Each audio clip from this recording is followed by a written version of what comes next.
Hello, everybody, and sorry I couldn't be with you today, but I'm sending you this fantastic and informative video in the place of me, and hopefully the Wi-Fi is working just fine today. If not, get out of the hot tub, would you?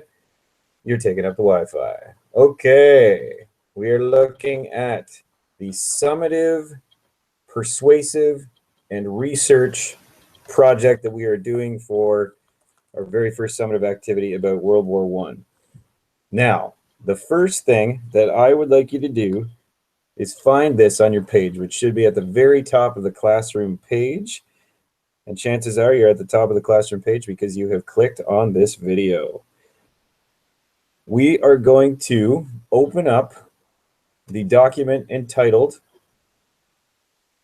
Research Summative: Did All Canadians Benefit from Canada's Entry into World War I? Sorry, Canada's involvement into World War I. This is going to be your main source for you gather your research from. So we have the textbook, we have the online textbook, which brings you directly to the pages you need to go. That refers to the various people involved in World War I. We have African Canadians, the status of women, immigrants, enemy aliens, First Nations, front-line soldiers, and French Canadians, specifically through the lens of conscription in this case. You also have the Creating Canada textbook, which is the textbook we've been using in class. SI books, which are the red, yellow, and white thin books on the shelf, Creating Canada. You also have the e-learning site. The e-learning site that you have all logged onto and accessed so far in this class. You'll learn how to navigate your way around the e-learning site. Great, so you have that open. That you will need to open is entitled World War I Social History Paragraph, Connections, Points, Questions. So if you've gone into this assignment and clicked open, you have these documents provided for you already. And there's a link to the online version of the history textbook as well. You have your research document open, and you also now will be asked to open the social history paragraph connections, points, questions document. This is where you are going to record the research that you do from the various sources. So if that loads, you'll see that you already have a copy of this. And what we are doing is we are going to look at the criteria for each of these stakeholders or each of these groups of people that were involved in World War I through the specific lens of this. So as a criteria, we look at, does Canada's entry into World War I represent progress or decline for a person or group? And specifically, did they gain rights or privileges, or were those rights or privileges taken away? The first piece that we're going to look at is from a woman named NellieMcClung. And we can find this source and this quote specifically on the e-learning site. So if we go now back to the research and evidence summative document with the research question at the top here, I would like you all to click on where it says under e-learning site, multiple perspectives. So when you click on multiple perspectives, that will lead us to a map that we get from the e-learning site. So you now have a map from the e-learning site, and to find the information for NellieMcClung, it would be on number 10 of the map. There are multiple perspectives on this map from different parts of the country, including a few from Quebec, which may be handy for your French Canadian perspective when you look at that. So if we click on number 10, like so, we have a perspective of NellieMcClung. And if I zoom in on the perspective of NellieMcClung, we now have her explanation of what the war could possibly do for women. So if we specifically look from a woman's perspective or a woman's lens, as we're asked to do in the connections points questions document, we can refer specifically to this piece that McClung talks about. War is a crime committed by men, and therefore, when enough people say it shall not be, it cannot be. This will not happen until women are allowed to say what they think of war. Up to the present time, women have had nothing to say about war except pay the price of war. This privilege has been theirs always.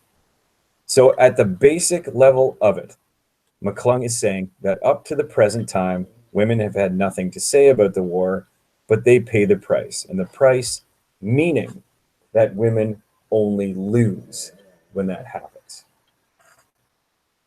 All right. So you want to take this piece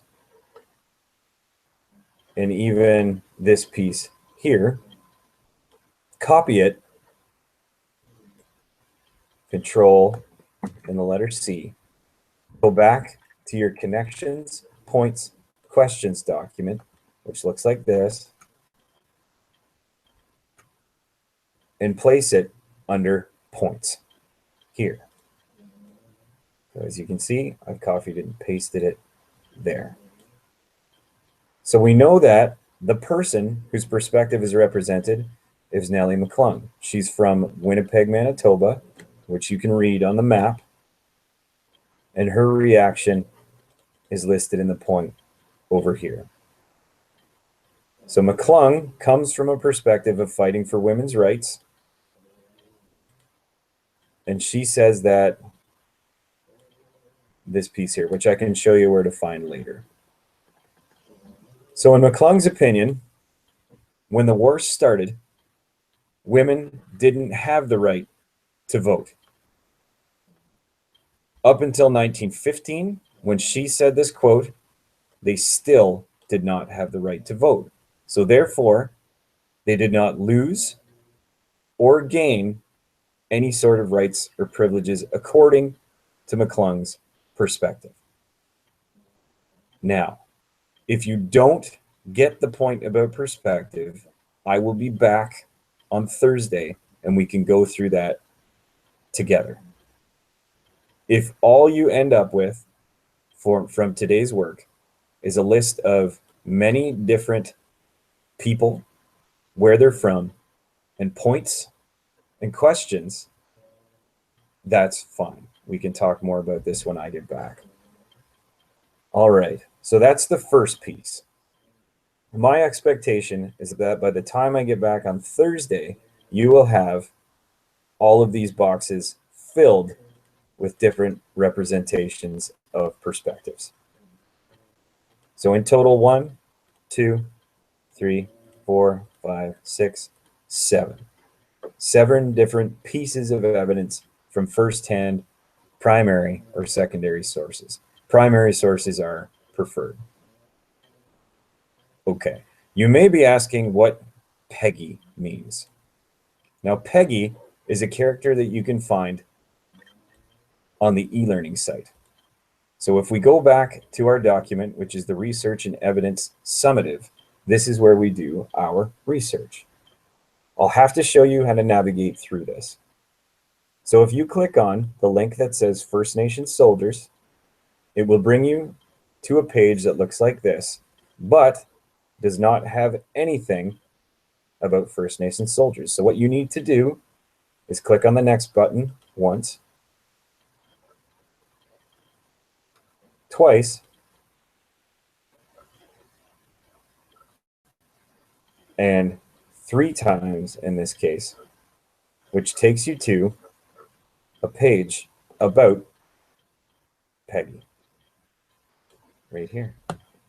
This is specifically from the account of Peggy. I'm going to put his first name on the document because I didn't have it before. Here we go. Okay. You can see I've taken this directly from this piece of information here. And what I would like you to do for each piece of information that you use is copy the link and place it in your research document like so. That way we can use this later when we make our bibliographies. So your job for the rest of class today is to utilize these resources to find multiple perspectives on World War I. And again, if you don't understand the rating part, leave that blank, but find enough points from those firsthand perspectives to fill up the points category here.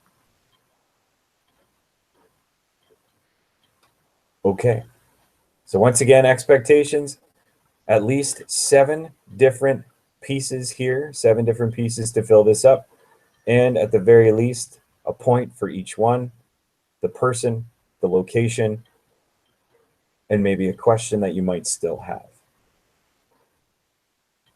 All right, folks, that's about it. If you have any questions at all, please, you can save them for when you get back. Again, if the internet is being sketchy, you can print out a copy of this. I've left a copy with the supply teacher that they can make a photocopy of, and you can quite simply use the textbook